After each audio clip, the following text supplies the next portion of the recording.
ఒక్కసారిగా ఎలక్ట్రానిక్ షాపులు అట్లాగే కార్ల దుకాణాలు బంద్ అయిపోయినాయి.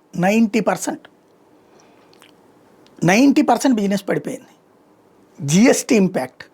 రేటు తగ్గినప్పుడు వ్యాపారం పెరగాలి కదా, కరెక్టే. కానీ 22 తర్వాత పెరిగే అవకాశం ఉంది. ఎందుకంటే ఇప్పుడు కారు కొనాలనుకున్న వాళ్ళు ఇప్పుడు కొంటే రేపు 22 తర్వాతన ₹1,00,000 నుంచి ₹1,40,000 దాకా లాభాలు వస్తాయండి. ఇదే మిగులుతుంటే ఇప్పుడు ఎందుకు కొనాలని చెప్పి ఈవెన్ బ్యాంకుల్లో కార్ లోన్ శాంక్షన్ అయిన వాటిని కూడా ఆపేసుకుంటున్నారు.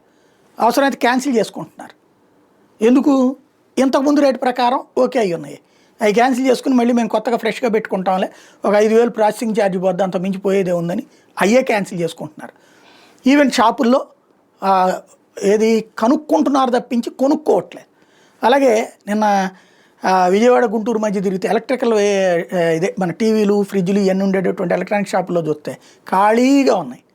ఏందిరా అంటే రేపు 22 తర్వాత ఎన్ని రేట్లు తగ్గుతాయి, ఇప్పుడు కొనుక్కుంటే వాళ్ళు ఒకవేళ ఆ తగ్గే రేటుకు అనుగుణంగానే ఇప్పుడే ఇస్తామని అన్నా సరే ఇప్పుడు కొనడానికి సిద్ధంగా లేరు జనం. అప్పుడు చూసుకుందాంలే అంటున్నారు. ఈ 4 రోజుల్లో పోయేదే ఉంది అంటున్నారు. దాంతో వ్యాపారాలు స్తంభించినాయి.